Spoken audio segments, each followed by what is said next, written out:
Good to go? Okay. Good afternoon, everyone. Afternoon. Let me know when you... Shot's good? Okay, here we go. Tomorrow, I will swear an oath and become the mayor of New York City. A new future feels very near indeed.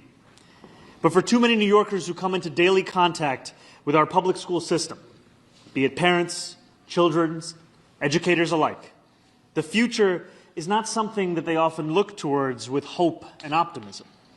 When many parents think of the future, they think of literacy rates that, while improving, still show that nearly 45% of children in grades 3 through 8 are not reading proficiently. They think, too, of a public school system that ranks among the most segregated in our nation, where children from different backgrounds do not learn alongside one another, and too many children don't receive the same opportunities. For over 900,000 children learning in our public schools, when they think of the future, they think of classrooms so crowded that they cannot get the attention of their teacher and facilities that have long needed improvement. And for educators, when they think of the future, they think of how many of their students don't have a home to return to at the end of the day or a bed to lay their head in. How hard it is to afford a dignified life in this city on a teacher's salary, and how many of their colleagues have had to move on to another job. The future need not be something that we dread. It can be something we rewrite together so that the children of our city, the future of our city, receive opportunities far greater than those who came before them. I am proud today to appoint Chancellor Samuels as New York's next schools chancellor, because this moment demands a new generation of leadership that both understands our school system and has a transformative vision on how to remake it. Chancellor is that leader. He has deep experience serving at every level of our public school system across our city. He began as a teacher in the classroom in the Bronx before becoming a principal, and has since served as a deputy superintendent of School District 23 in Brooklyn and superintendent of both District 3 in Manhattan and District 13 in Brooklyn. More impressive, however, than his resume are the results he has achieved in these roles, delivering millions of dollars to integrate city schools and transitioning to new curricula that increased literacy rates by 5% in a single year. I chose Chancellor for this impactful role, one which shapes the lives of nearly 1 million children each year, oversees more students than any other chancellor in the nation, and manages over 135,000 employees, because of his expansive vision of possibility for the future, and because he will lead with two qualities too rare in public service: transparency and accountability. They are the same qualities I seek to lead with from City Hall. With the appointment of Chancellor, I want to acknowledge I have been skeptical of mayoral control in the past, even at times going as far as wanting to end the system entirely. This came from a deep frustration with the outcomes we see, and a firm belief that our parents, our teachers, and most of all, our students deserve better, that excellence in government means an excellent public school system. As with every policy position I take, my focus is on outcomes. So though I have held concerns about mayoral control, I also acknowledge that New Yorkers need to know where the buck stops, with me. They need to know to whom they should address their concerns and their fears. They need to have a firm voice in City Hall that they can count on to not only listen, but to also act accordingly. My approach to mayoral control will ensure that community involvement is not ceremonial or procedural, but tangible and actionable. I will work alongside Chancellor to engage parents, teachers, and students in decision-making. We will pursue an aggressive democratization agenda to make sure the entire system has a voice. For one, our administration will improve the parent coordinator role to be a meaningful organizer of parents, rather than an administrative coordinator reporting to a principal. We want to restructure how meetings are run so that working parents can actually attend them. We cannot expect parents working 40, 50, 60, 70-hour weeks to then attend CEC meetings in person or even be plugged into when they are actually happening. We need to improve the awareness, the accessibility, and the scale of responsibility of SLT and CEC meetings. These are plans Chancellor and I have spoken about, and we are very excited about what an improved approach to mayoral control can deliver for our public schools. The goal here remains the same. It remains improving teacher recruitment and retention, expanding support for students with special needs, improving literacy rates, and delivering the best public education we can in the wealthiest city, in the wealthiest country in the history of the world. We hold these ambitious goals together to provide more resources and services to the more than 154,000 homeless students in our city, to hire thousands more teachers, and to make our school system as great as the children it is fortunate to educate. I am also proud today to make several other high-ranking personnel announcements. Julia Curson will serve as City Hall's Deputy Mayor for Operations, an office an office where she has served before, overseeing many of the systems that New Yorkers rely on each day. Julia joins the administration from Governor Hochul's team, where she currently holds the role of Deputy Director of Operations for Infrastructure. Her work has been felt across our state and throughout our city in ways big and small, including the Kips Bay Science Park and Research Center, which will generate an incredible $25 billion and 15,000 jobs and economic impact for New Yorkers. She also has managed the delivery of the largest infrastructure project in the country, the Hudson Tunnel Project, which is creating 95,000 jobs and generating close to $20 billion in economic activity. Her purview will be vast, from our parks to our sanitation infrastructure to ensuring that phones are silenced, to our environmental protection efforts, to emergency management and the fire department. Julia will lead a complex network of city services attended to by hundreds of thousands of the most capable people in city government. As part of her role, she will oversee the Mayor's Office of Climate and Environmental Justice, where she will work alongside both myself and incoming Chief Climate Officer Louise Young to tackle the climate crisis. Louise has served in that same role for Controller Brad Lander as Director of Resiliency for the Department of Transportation and as the Policy Director during my general election campaign. Her dedication can be seen in her thoroughness. I am also honored to announce Ahmed Tigani as the Commissioner of the Department of Buildings, where he will protect New Yorkers who work, live, and congregate across our city. He has extensive experience in the DOB, including a past role as Chief of Staff, and currently serves as Acting Commissioner of the Department of Housing, Preservation and Development. Okay, we have made 4 announcements, but what is one more? Last but most certainly not least, I am delighted to share that Emmy Liss will be joining our administration as Executive Director for the Office of Child Care, where she will lead our efforts to build the high-quality early childhood education system that New Yorkers deserve. Her expertise in this field is indisputable, and her past work as COO for New York City's early childhood education program makes her the ideal candidate as we make our city one that every family can afford. There are 5 New Yorkers standing alongside me with very different responsibilities and unique portfolios, but they share 2 things in common: a commitment to delivering a better future for those who call the city home, and to leading from City Hall with an unwavering commitment to excellence.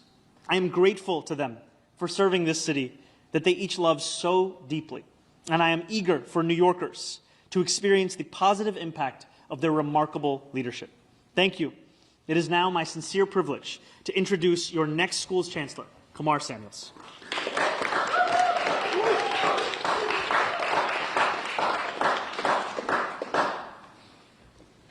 Thank you, Mr. Mayor-elect.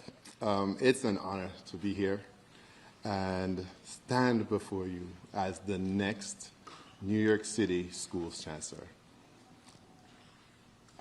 The most critical decision in a classroom is not simply the curriculum the teacher sets, but when an adult decides a child is worth fighting for.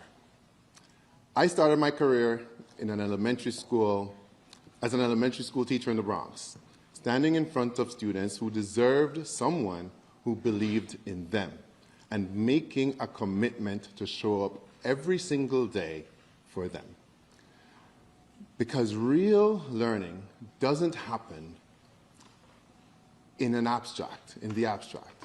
It happens when a child is struggling to read, when a family is facing housing insecurity, when a teacher is stretched thin, but still giving everything they have. I know that room. I've lived it. For over 2 decades in the New York City public school system, I've had the privilege of serving at every level, from teacher to principal to superintendent, across the Bronx, Brooklyn, and Manhattan. Yes, I love the city. I have had every role, and in every role, my focus has been the same: delivering results, rooted in care, clarity, and high expectations for our students. As a superintendent, I worked to strengthen literacy by aligning instruction to the science of reading. I helped expand access to high-quality programs, including launching 17 international baccalaureate pathways. And I worked with communities to secure more than $10 million to advance school integration, because equity is not an abstract idea, it's a set of choices we make together in policy and practice. But what matters is not just what we do, it's how we do it. By listening to educators, by respecting families, by seeing students not just as data points, but as whole people with enormous potential. I am deeply honored to serve as the next Chancellor of the New York City Public Schools, together with the Mayor-elect, my man, Mr. Mamdani. We will fully fund public schools. We will invest in recruiting and retaining educators, especially in special education, bilingual education, math, and science. So every child has a teacher qualified and supported. And we will confront one of the deepest crises facing our students: homelessness. With more than 150,000 students experiencing homelessness, we will expand Every Child and Every Family is Known, because children cannot focus on learning if their basic needs aren't being met. A great city is measured not by how well it takes care of its children. And a great school system starts with leadership that knows the work from inside out. As a parent of 2 public school children myself, I believe deeply in what our kids can achieve. And together, we will make sure that every classroom in New York City is a place where learning is happening and is joyful, and teachers are supported, and students can imagine a future that is as big as this city itself. Together, we will write the next chapter of the New York City public school education, and one where our children receive every ounce of attention that they deserve. Thank you. Thank you very much.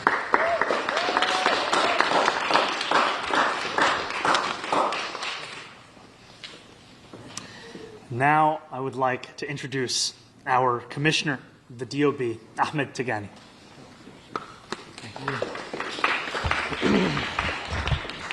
Thank you and good afternoon. I am humbled and I am honored for this opportunity to lead one of the most complex and influential building regulatory agencies in the country as the incoming Commissioner of DOB. Every year, DOB oversees tens of thousands of construction sites, processes thousands of permits each week, and manages a wide range of responsibilities for New York City's critical construction sector. But these are not just stats on a page.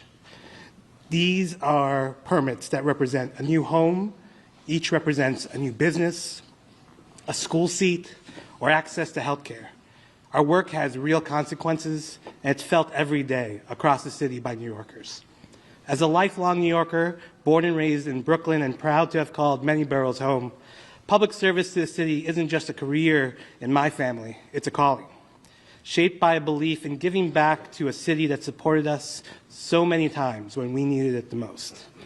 The commitment was instilled in me by my mother, a dedicated social worker. It's shared by my sister, who fights daily for equity and inclusivity. And it's reinforced by my wife, Jen, and my son, Jonah, who remind me why the city we build must be safer, more accessible, and fairer for the next generation. So, thank you so much, Mayor-elect, for this opportunity to continue to serve.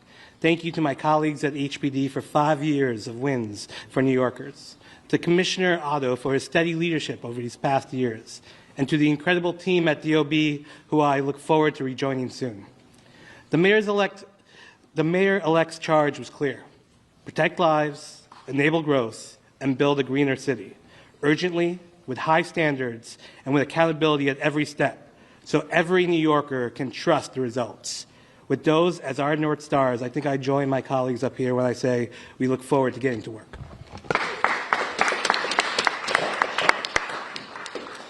Now our incoming Chief Climate Officer, Louise Young.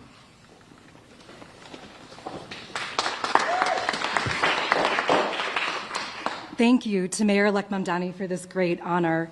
It is a privilege to serve as New York City's Chief Climate Officer.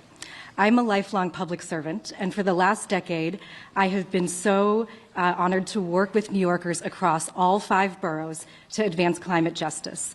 The very first job I was hired to do was on coastal protection for Lower Manhattan after Hurricane Sandy. I've also worked on greening our housing and building community solar so that anyone, including renters, can access clean energy. In a city where we overcome any challenge with creativity and an ethos to showing up for our neighbors, tackling the existential threat of climate change offers us the chance to dramatically reimagine what's possible and what our future can look like. The opportunity to transform our neighborhoods to be more resilient, to put environmental justice communities front and center in building our climate solutions, the opportunity to invest in and maintain the infrastructure that keeps us safe as an act of love for future generations to come. I see this work not only about tending to our environment, but also as tending to every New Yorker. My vision of our climate future includes and especially centers the most forgotten in our city, who are often the first to feel the brunt of climate disasters. The climate crisis is inextricably linked to our affordability crisis. When people cannot afford to run their air conditioners during sweltering heat waves because of skyrocketing energy costs, when outdoor workers do not have labor protections as the skies turn orange and smoggy from wildfires, and when people cannot afford to repair their homes after flood damages, it is clear that lasting solutions to climate change must prioritize working people. I am so excited and humbled to join Mayor-elect Mamdani and this amazing team and continue this work together. Thank you so much.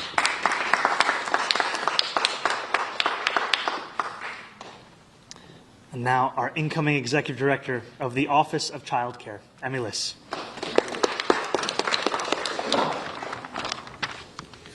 Good afternoon.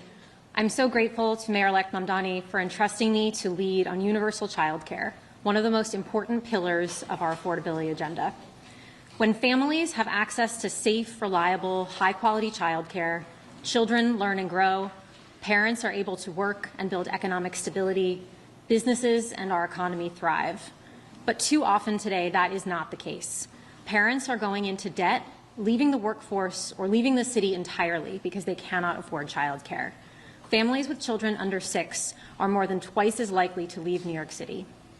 Meanwhile, childcare workers who do essential work every day earn less than 96% of all professionals in New York City. A different future is possible, and it is what we are building toward. A city where every child under 5 has access to free, high-quality childcare in a range of culturally responsive settings with appropriately compensated caregivers. As someone raising young children in Brooklyn, I know how much universal childcare would mean to New Yorkers.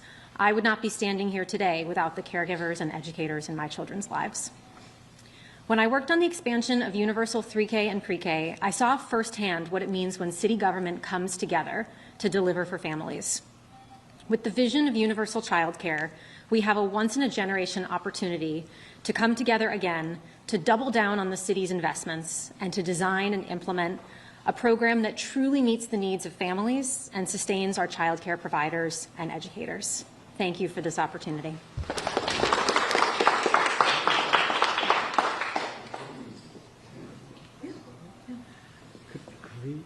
Would you want to come in?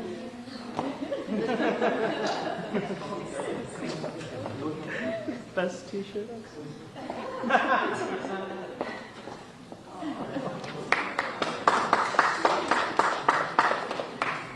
I just want everyone to see this incredible t-shirt that our young man is wearing. This is wanted free childcare. Thank you so much, Emmy. Thank you so much to the family. And now, if you could please join me in welcoming our incoming Deputy Mayor of Operations, Julia Curson.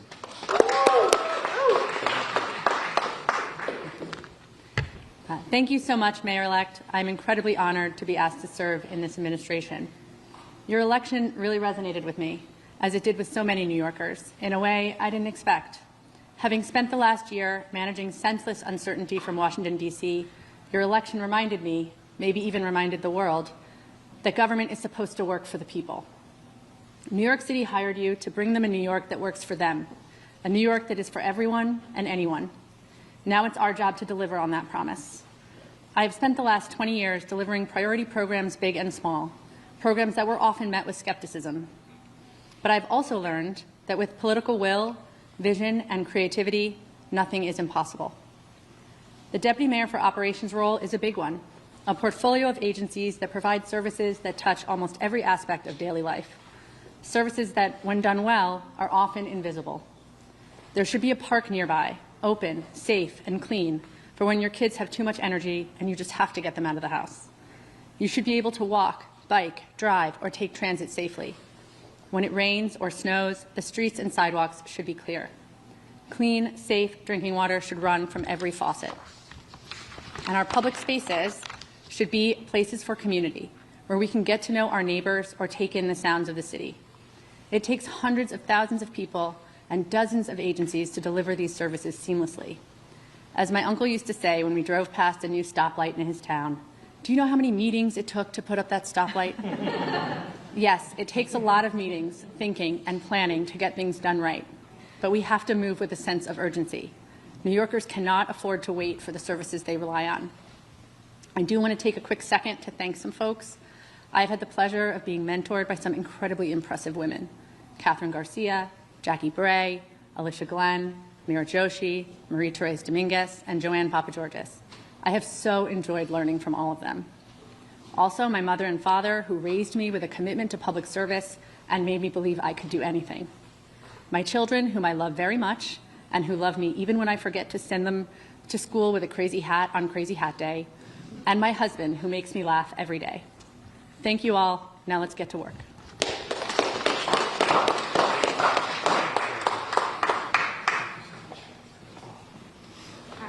On-topic questions, please, for the mayor-elect and appointees. That was Ricky Morgan. Hi, Mayor-elect. Hi, Morgan. One more day to say that. Yeah. 10 more hours. I said wait and see. Right. Here we are. Here we are. Yes. Just hoping, just two things. One, I was hoping if you could give an update on the universal child care program. Have you had more conversations with the governor about this? Anything you can update us on with that aspect? And then secondly, was just wondering about the Gifted and Talented program. I know you said that you wanted to end that for kindergartners. Are you still hoping to do so, and what your take is on it as well? Thank you. So I'll start with the second question first. The enrollment program for the Gifted and Talented program for kindergarten is currently open. And we have both made very clear that we do not think that children as young as kindergartners should be subject to this kind of testing. And we also will not take action that will destabilize the lives of parents across this city. So for the program that is currently active, it will continue for the case that has been laid out for this next calendar year. And then in the years after that, we will fulfill the commitment that we've made specific to kindergartners. And then to your first question, universal child care continues to be a priority for our administration. And that is in part what has made me so excited to have Emmy in someone who has been helping prepare us for this work already, and now will take a lead role in this. And it has been a part of conversations that we've had both internally as well as with the governor's team. And as the governor has said herself, 2026 is the year for childcare. And we truly believe that the absence of this, it is something that poses a great risk to our city and our state in terms of the ability for working class, middle class families to afford to stay here. So we will continue to not only have those conversations, but start to share the details of what the plan looks like. How's it going? To clarify your position now, are you asking the legislature to continue to give you mayoral control? And if that is the case, because I think I'm understanding you correctly, how did you reach the decision to pivot from where you were before? Get rid of mayoral control, bring some change, to keep mayoral control, bring some change. Can you step me through your logic behind the flip here? The position I've held has always been motivated by a desire to deliver the best quality public education for New Yorkers across this city, and a concern in mayoral control, and especially the manner in which it has been used by the current administration to push parents, students, and teachers alike out of any process, whether it be of discussion or deliberation. And I will be asking the legislature for a continuation of mayoral control, and I will also be committed with my incoming school's chancellor to ensure that the mayoral control we preside over is not the same one that New Yorkers see today. It will be one that includes more involvement, more responsibility, more accessibility of the current processes that parents are told to engage in, but so often either do not know about, do not know how to be a part of, or do not see the need to do so, given how limited the scope is of those very kinds of bodies. Yeah, Thank you. I'm mayoral. Hey, how's it going? Yes. We talked to parent advocates today who tell us they didn't feel like they were included in the selection process for a new chancellor, and they are the ones that feel the children of the city. Do you have a response to that? Did you think that before you will talk with parent advocates and groups about your selection? You know, I have appreciated the conversations that we've had with New Yorkers for whom education is their primary concern, whether we are speaking of parent advocates or teachers or potential chancellors. And even within our own committee, within our transition, the reflections, the suggestions, they were critical in informing not only the rigorous process that we conducted in the selection of a new school's chancellor, but also the questions that we were asking, the places that we were pushing, because we both know that the responsibility is an immense one for New York City. It is also an immense opportunity to deliver in a manner that we have not yet seen. Yeah, and do we know if the chancellor is starting tomorrow, or when does he start? We do know. The chancellor is going to be starting tomorrow, and I am also grateful that the current chancellor has agreed to stay on for an additional month to help with that transition so that no parent has to worry about the stability of the education system in our city. So what was the reason? I'm sorry, we're going first. Go ahead. What was the reasoning behind not keeping Audrey Ramos and having a change mid-year? And I also have a follow-up for the chancellor. Do you want me to say it now? Why not say it now? Everybody's doing the two questions at once today. On the class size mandates, you've been focused on integration. What can we look forward to over the next year? Will more schools close? And also, you know, the city's already far behind its deadline. Will you ask the legislature for some maybe clarity or changing the legislation, or the law rather, to give you guys more time to implement this model? I'm starting to regret having taken the second question as well. No, go on. We'll start with the second one first. We, in the campaign, made it very clear that we take incredibly seriously the need to hire thousands more teachers. And we put forward a proposal of community to classroom, of how we would create new pathways for graduating high school seniors as well as for those who are looking to change career tracks midway through their professional life. That is absolutely something that we will be implementing, and we also know that the need for teachers exceeds that. That is the start of what we will do. And we are committed to implementing the class size mandate. It is something that I was proud to be a part of in Albany. And when we return to Albany for this upcoming legislative session, we will also make clear the kind of support that's necessary for the full implementation of that. Because as the Chancellor said, and as I also remarked upon, we cannot have it any longer that children are fighting for the attention of a teacher that has no means by which they can actually address all of the many kids in their own classroom. We have to set teachers up for excellence if we want to demand excellence of them. And to your first question, what I will say, actually, Chancellor, you want to add it? Yeah. Yeah, we are all in on meeting the class size mandate as much as possible. And I think there are several approaches, and what you can look forward to is a lot of community and parent engagement around the processes that we're going to use to get there. But we are all committed to that. And then to your first question, I'm incredibly appreciative of Chancellor Aviles Ramos's work and the conversations that we had over the course of this interview process, the manner in which she committed herself to it, and the candor and the good faith that she engaged with all of it. And I am also excited by what our incoming Chancellor presents in terms of a vision, in terms of a set of proposals, and in terms of the partnership that we are going to build to deliver for children across the city. Okay, I have time for one or two more, so Christopher, we keep it quick. Can we keep it to one, just Yeah. a little time?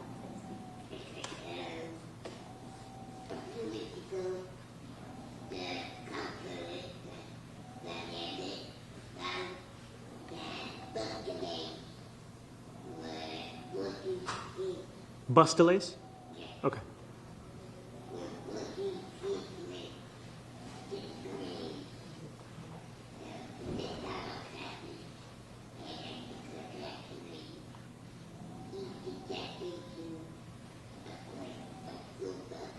Zohran. Yeah.